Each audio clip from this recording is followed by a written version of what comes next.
Today we're going to look at kind of an overview of our diploma in finance for non-finance executives and who we are, I suppose, at Smurfit. We are Ireland's number one provider of executive education, and this is for open enrollment programs. And this is ranked by the Financial Times World Rankings.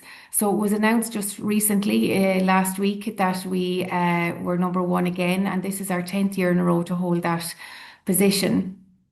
So what do we do? Well, we design all our programs with you in mind. Busy working senior executives with busy working and personal lives.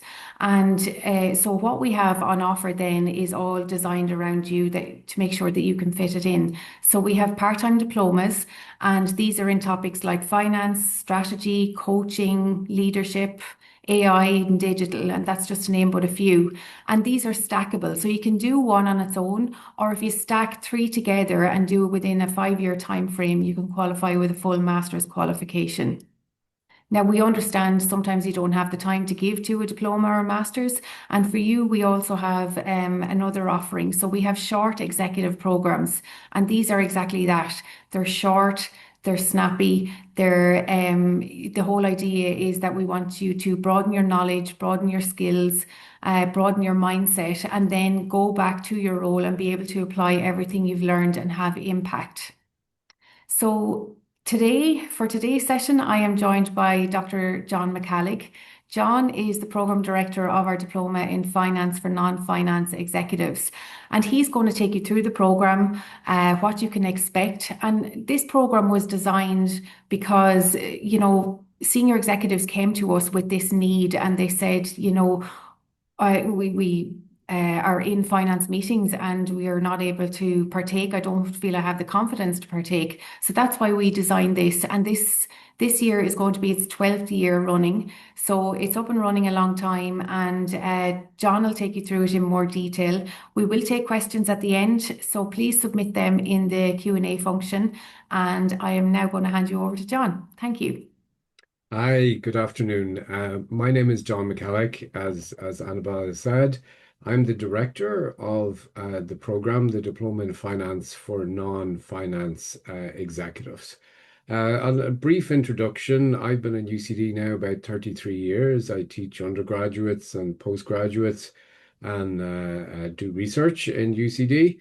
And this is another function that I fulfill. The program director, and I also teach the first module on the program, which is called Understanding Financial Statements. Okay, so what we're going to cover today is I'm going to maybe talk rather than describing the program in a lot of detail. I'm going to talk around the program a bit, what we expect that you might be able to get out of the program. And I'll talk about the firm's financial story and how, at the end of the program, you might be able to tell a story about the firm and its finances. The second thing that we really emphasize on the program is communication of financial information. And I'll talk about that. Number three will be building confidence. So for many people, it's really shutdown time when you think about finance and all that goes along with it. And hopefully in this program, we'll be able to build up your confidence to deal with financial decisions, to communicate with the finance people in your company and outside. And I'll talk about that. And then the last section is going to be who is it for? Who actually does this program and who benefits from this program? And we'll also have a little bit of student feedback as well as to what students in the past thought of the program. Okay, so let's start then with the firm's financial story. So, every firm has a financial story that goes along with their business. They also have all the operational activities, their products, their services, their management, the way they're structured, all of that, their strategies. But the finance story is kind of a particular story and generally an important one. You have things like finance, where they raise their capital, who they get their capital from, how much it costs, We have investment. What kind of investments do they make? What kind of, profits and cash flows get generated from these investments? And then also their costs, how they manage their costs, what their costs are, and all of that. And all of this, this was from Gemini. I asked it to draw a jigsaw here, because all these pieces fit together to give a financial story for a firm. And what I would like for you, if you do this program, is that at the end of the program, you would be able to tell a financial story, not like an accountant, not with tons of terminology and stuff like that, but you would have a basic understanding of how these things flow around. And I mean, let's just take a quick example to make this a bit more concrete. I mean, think of a company like Ryanair.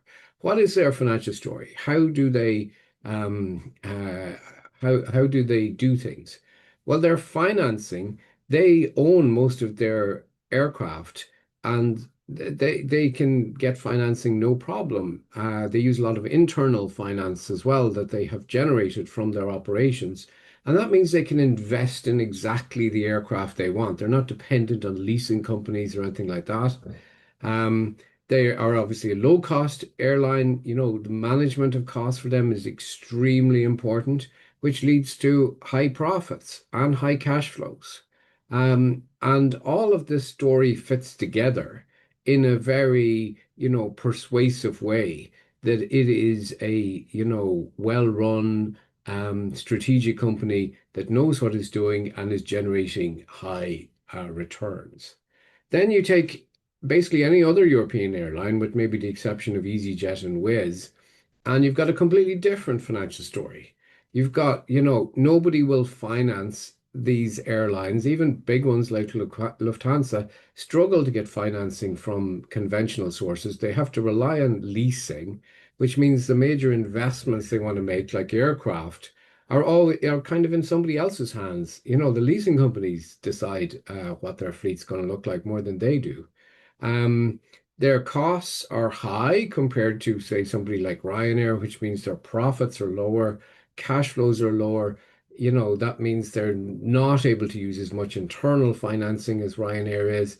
And all of this leads to volatility of profits and cash flows and lower returns, which again means that they're not attractive from a financing point of view.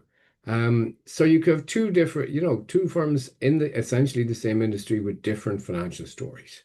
And I would really like that at the end of this program, or at the end of this program, you would be able to tell the financial story for your own company, your competitors, your suppliers, the people who, you're tendering to or receiving tenders from, and that would really enhance your ability to contribute to your organization.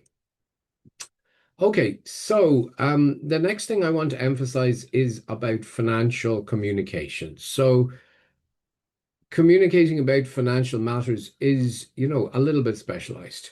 You've got the finance function in every firm, whether it's big or small, you're going to have some kind of finance function, some kind of finance people.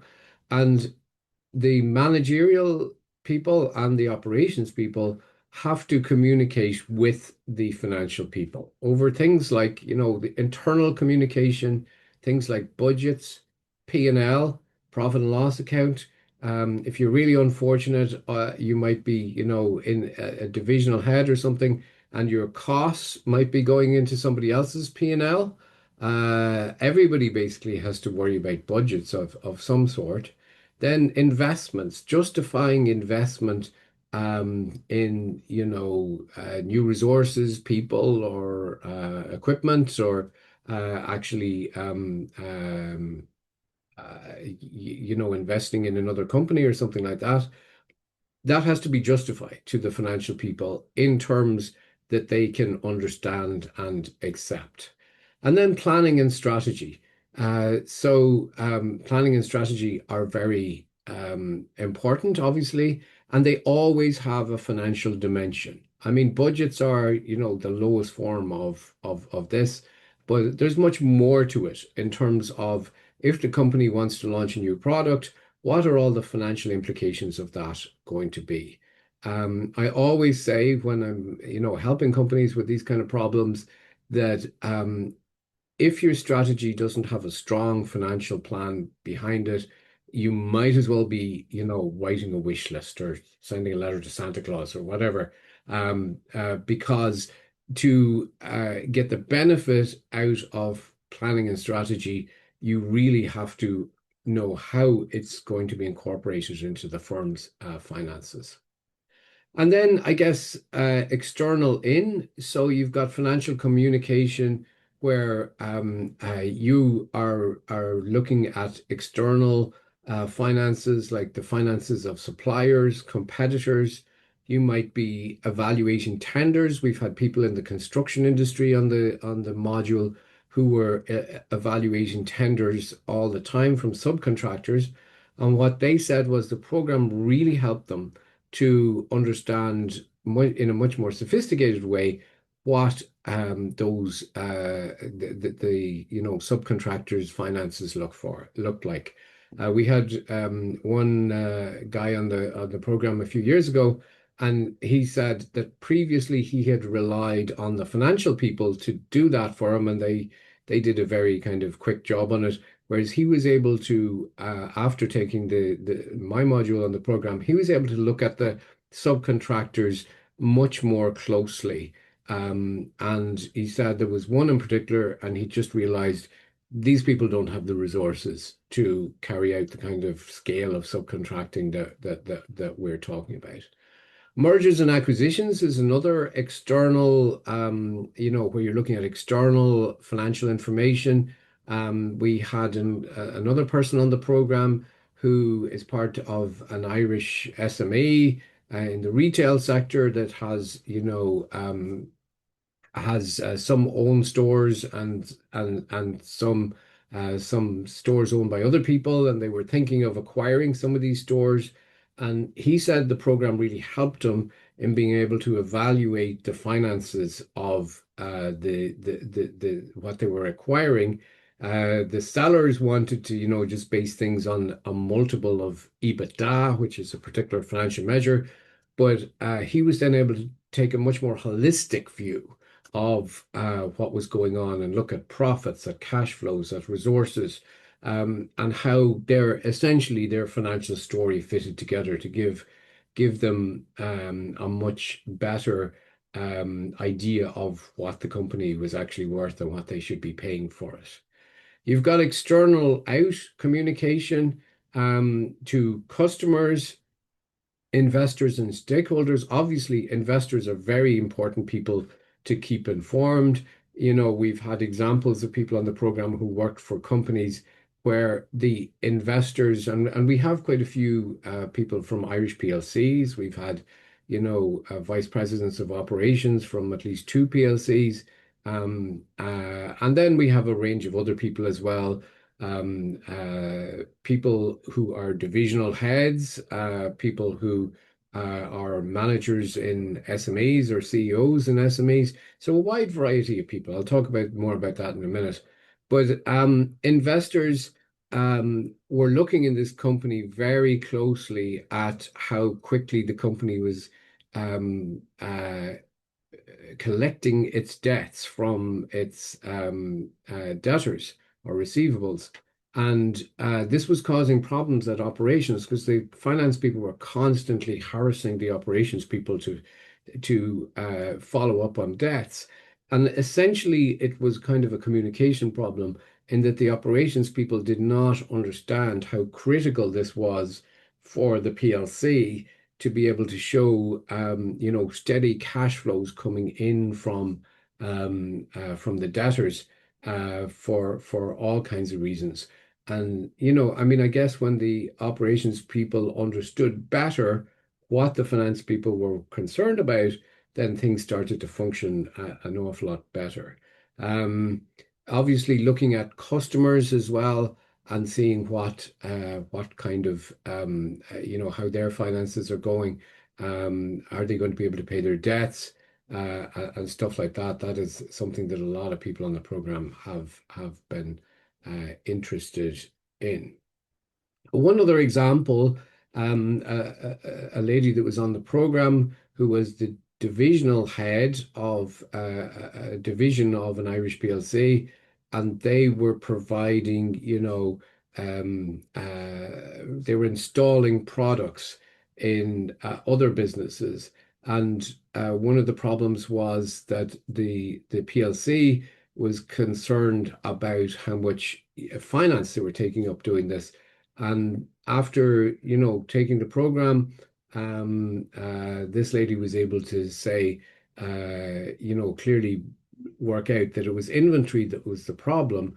And that was an operational issue where the people that were installing the products were ordering them too early, and then the installation was being delayed, and they ended up with large inventory over a long period of time, which it was essentially eating up cash flow for the PLC. It was having to put cash into the business all the time, and that, even though the business was profitable, it was causing this financial problem, and that's the kind of thing that people are able to think about after this program. So, confidence is a big word for us on this program. I think everyone who comes on this program uh, is probably a little bit anxious about finance and what they do know or what they don't know about finance. And it's great to see people grow in confidence during the program and feel that they are much better able to contribute to decisions.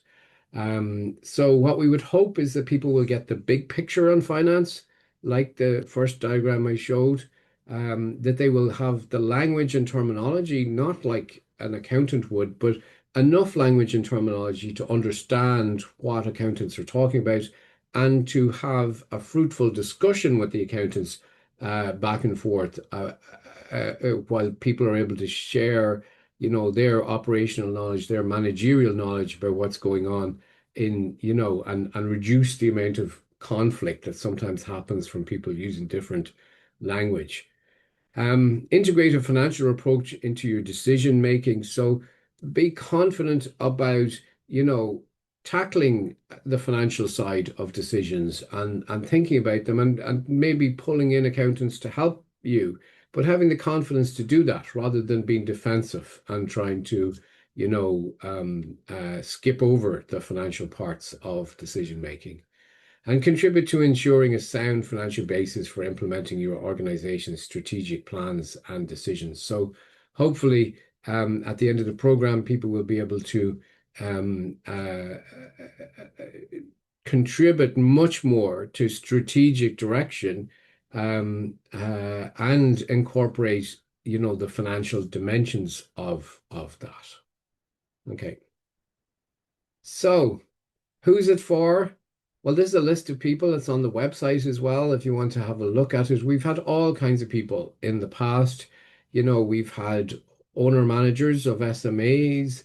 We have divisional heads of companies. We have heads of, a service division like the IT division or other services, HR division. We have had experienced functional or technical specialists, so people from pharma and construction who might be scientists and engineers, and are now reaching a level in their career where they have to participate much more in financial decision making and financial strategy. And technology as well. We've had a lot of participants from the technology industry, general managers, country managers, or business unit heads. So all kinds of people, really. And I will say at this stage, one of the most important things about this program is the way that the class gels together generally. And the class all learn together. They are so willing to share their own experiences and to help other people. And that is a unique thing about the program. I mean, it's a lovely program to teach. It's there's always interesting people on it. They've always interesting, experiences to share and problems to solve. And that is one of the best things about the program. Okay, so just to finish off here, then our alumni testimonials, it enhanced my financial literacy and oversight capabilities. Some people on the program are being elevated to board level, and they now are divisional head or something like that, and they now have serious financial oversight responsibilities, but may not really have the tool set to do that. And for this person, it helped them with that. The next person, it helped with financial language, real world experience of the lecturers. We have a number of lecturers on the program who, one was a consultant with Deloitte, another one was a CFO of a major Irish PLC.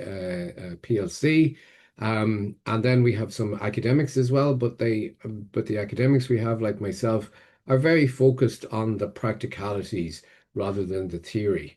Broaden your financial knowledge, and then the tools which enable me to make more informed financial decisions. And obviously, that is exactly what we want people to be saying at the end of the program.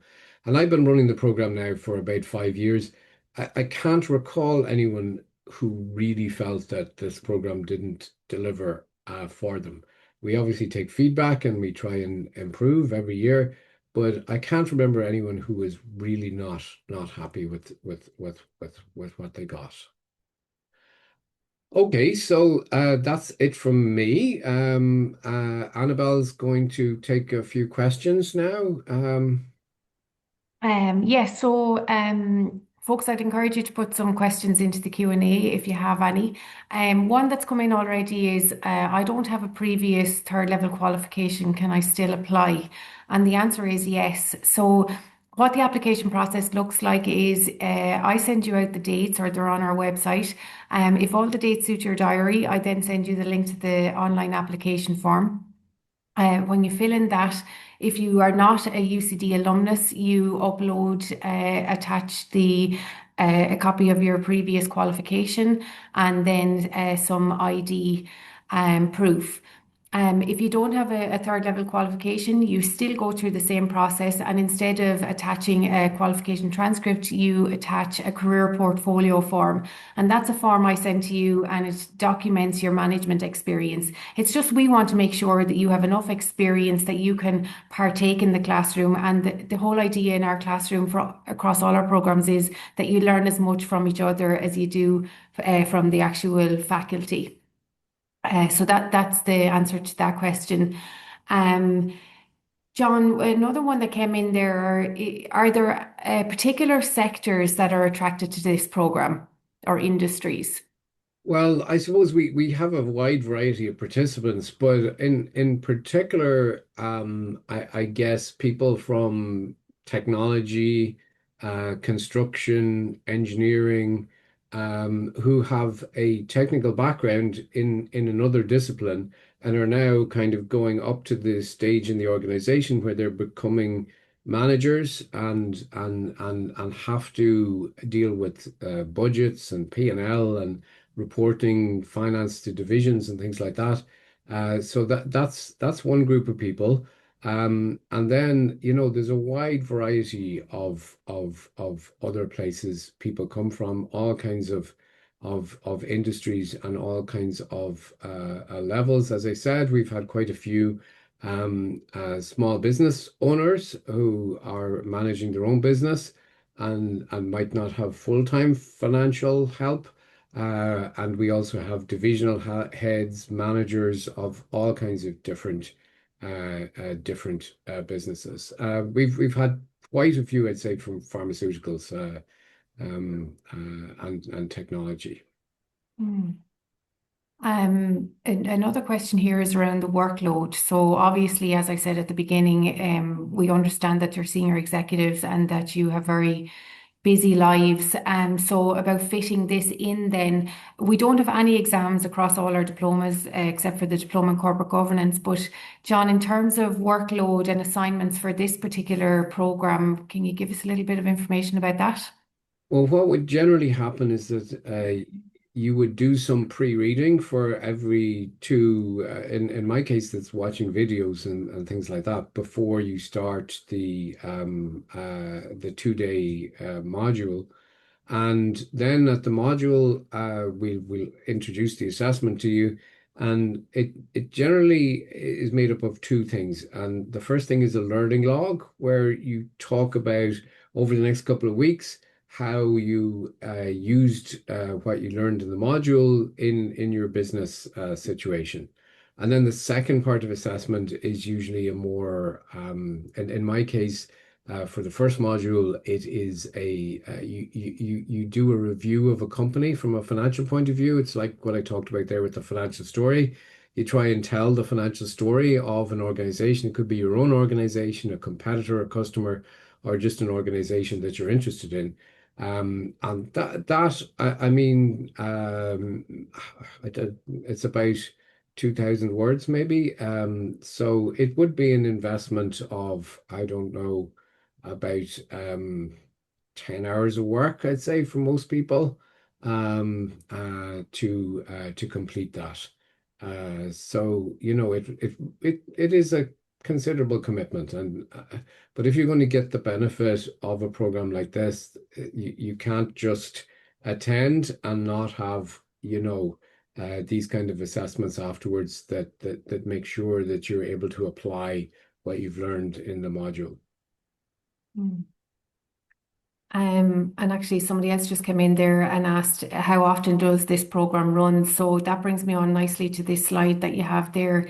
So the next, we run this once a year. It's every autumn, and the next intake is starting the 12th of November. So I opened up for applications yesterday, and people have started applying.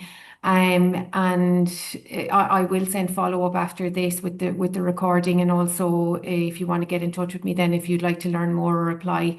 But essentially, the program runs from November and it'll finish in June. There's about 5 to 6 weeks between each module, and as John said, before each module, you might have some pre-work to do, and that's to get you thinking about coming into class. And it's also giving you time to do if you have any assignments.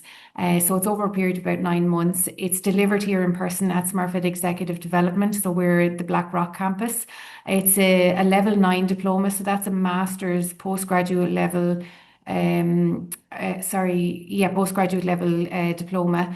And it's the fees are there, and there's a 5% discount then for UCD alumni.